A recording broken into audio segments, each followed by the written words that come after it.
আপনি দেখবেন সুপ্রিম কোর্টের শেষ বেঞ্চে প্রধান বিচারপতি যখন কোনো বিষয়ে রায় দেবে, ধরেন একটা মার্ডার মামলার বিচার রায় দেওয়া হবে, কারণ ওইখানে রায় একবারে চূড়ান্ত রায়।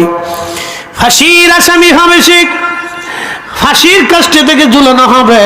উকিল এসে বলবে, দেখেন, ব্যারিস্টার এসে বলবে, আমি সর্বাত্মক চেষ্টা করেছি আপনাকে বাঁচানোর জন্য, আপনি আমার মক্কেল, আমি আপনার আইনজীবী, আপনাকে বহু চেষ্টা করেছি বাঁচানোর জন্য।